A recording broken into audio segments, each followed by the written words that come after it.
बुद्ध का एक शिष्य बुद्ध के संदिग्ध में 6 वर्षों से था। वो एक दिन महात्मा बुद्ध के पास आया और बुद्ध से कहा, हे बुद्ध, मुझे आपके पास है 6 साल हो गए। मेरे बाद कितने शिष्य आए, उन्हें आपने इस बीच किसी एक दिशा में ज्ञान देने के लिए भेजा, लेकिन मुझे अभी तक नहीं भेजा। क्या मुझे अभी तक बुद्धत्व प्राप्त नहीं हुआ? बुद्ध मुस्कुराए और बोले, यह तो तुम्हें खुद समझना होगा कि तुम्हें बुद्धत्व प्राप्त हुआ है या नहीं।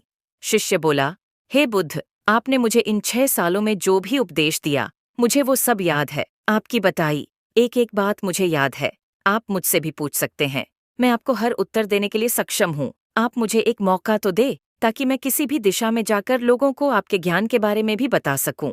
बुद्ध ने कहा, ज्ञान की बातों को याद रखने से कुछ नहीं होता। जब तक आप उसे अपने आचरण में न लाओ, जब तक आप किसी भी चीज को अपने आचरण में नहीं लाओगे, तब तक आप दूसरों को नहीं कह सकते कि वो उसे अपने आचरण में लेकर आए। शिष्य ने कहा, जो भी हो, कृपया आप मुझे एक मौका दे। आप मुझ पर भरोसा रखिए। मैं सभी को अपने ज्ञान से प्रभावित कर सकता हूँ। मैं लोगों को ऐसी बातें बता सकता हूँ जिससे उनके जीवन में शांति आएगी और वो शांतिपूर्ण अपना जीवन जी सकेंगे। बुद्ध ने कहा, अभी तुम तैयार नहीं हो। जब तुम तैयार हो जाओगे, मैं तुम्हें खुद सही मार्ग पर जाने के लिए कहूंगा। शिष्य ने कहा, क्यों बुद्ध? आपने मुझे इन 6 वर्षों में इतना भी ज्ञान नहीं दिया जिससे मैं लोगों को प्रभावित कर सकूं।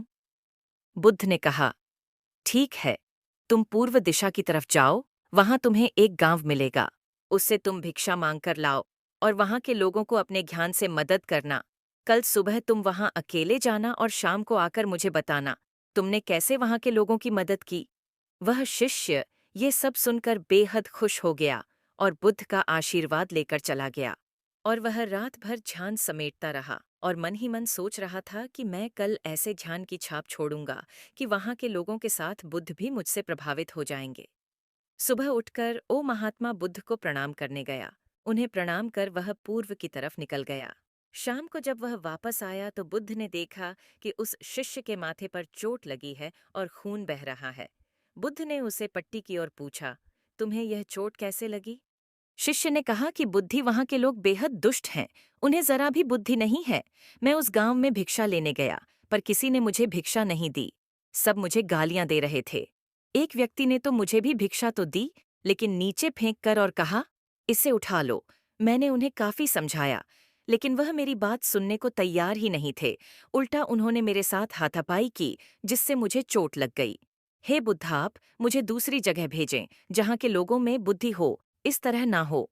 बुद्ध उसकी बात सुनकर मुस्कुराए और बोले कि अगर तुम्हें दूसरे गांव में भी ऐसे ही लोग मिले, तब तुम क्या करोगे? शिष्य ने कहा, हे बुद्ध, ऐसे लोगों को कोई ज्ञान नहीं दे सकता। वह लोग अज्ञानी हैं। उन्हें कौन समझाए? बुद्ध ने कहा, वह लोग अज्ञानी नहीं बल्कि ज्ञानी हैं। उनके पास बहुत बुद्धि है, परंतु उनके पास खुद का ज्ञान है। अब अगर तुम किसी दूसरे के ज्ञान को चोट पहुंचाओगे, तो वह कुछ तो कहेंगे ही। तुम्हें ऐसे लोग हर जगह मिलेंगे, तब तुम अपना ज्ञान उन्हें कैसे दोगे? बुद्ध ने शिष्य को कहा कि आज तुम आराम करो, कल शाम को मेरे पास आना। शिष्य बुद्ध को प्रणाम करके चला गया। अगली शाम जब वह वापस बुद्ध के पास आया, तब वहां एक और बुद्ध का शिष्य मौजूद था। उनके हाथ में चोट लगी हुई थी। बुद्ध ने उस शिष्य के हाथ पर चोट देख उस पर पट्टी की और उस शिष्य से पूछा कि तुम्हें यह चोट कैसे लगी? शिष्य ने कहा, हे बुद्ध, आपने पूर्व के एक गांव में मुझे जाने के लिए कहा था, वहीं मुझे यह चोट लगी। बुद्ध ने कहा, वहां तुम्हारे साथ क्या क्या हुआ? तुम मुझे बताओ। शिष्य ने कहा, हे बुद्ध, वहां पर मैंने सबसे भिक्षा मांगी, लेकिन किसी ने मुझे भिक्षा नहीं दी। एक व्यक्ति जिसने भिक्षा दी थी, उसने भी वह मुझे जमीन पर फेंक कर दी और कहा, उसे उठा लो। मैंने चुपचाप उसे उठाकर अपने पात्र में रख लिया और उसे कल्याण का आशीर्वाद दिया।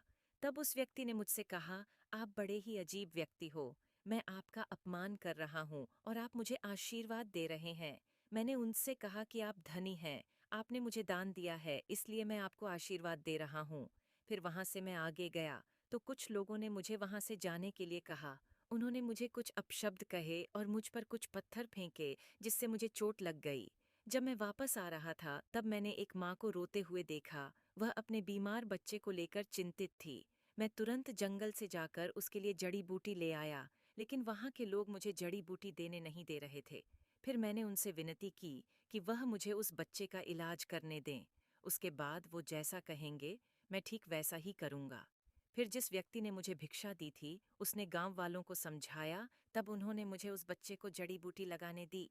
उसके बाद वह बच्चा ठीक हो गया। फिर गाँव वालों ने मुझसे अपने किए गए अभद्र व्यवहार के लिए क्षमा माँगी और मुझे धन्यवाद कहा। फिर मैं वहाँ से वापस आ गया। हे बुद्ध, आपसे एक विनती है, उस गांव के लोग बहुत भोले भाले और सीधे हैं। क्या मैं रोज उसी गांव में जाकर भिक्षा मांग सकता हूँ?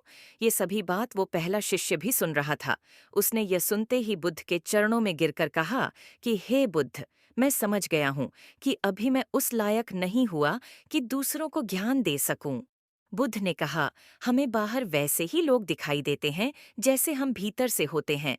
जब तक हम स्वयं को नहीं बदलते, तब तक हम किसी को भी नहीं बदल सकते। खुद में परिवर्तन करना बेहद जरूरी है। कोई भी बात बताने से पहले उसे आचरण में लाना बेहद जरूरी है, क्योंकि आचरण में लाई हुई चीज को बताना, समझाना बहुत आसान होता है और उसे लोग बेहद आसानी से अच्छे से समझ पाते हैं। दोस्तों, आपने क्या सीखा? इस पोस्ट से जरूर बताएं। निष्कर्ष, कंक्लूजन।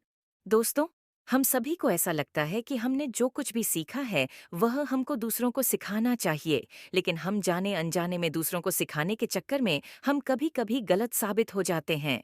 तो इसलिए दोस्तों, अगर आप किसी को भी कोई भी सुझाव देने के लिए जाते हैं, आप कोई भी चीज सिखाने के लिए जाते हैं, तो सबसे पहले आप उस कार्य को संपूर्ण रूप से और सही ढंग से अच्छे से सीख जाएं। और आपको जब यह पक्का प्रूफ मिल जाए कि अब मैं इस कार्य को संपूर्ण रूप से सीख चुका हूं, अब मैं दूसरों को सिखा सकता हूं, तभी आप दूसरों को सिखाने के लिए जाए। अन्यथा आपके साथ दुर्व्यवहार हो सकता है और आपको क्षति भी पहुंच सकती है।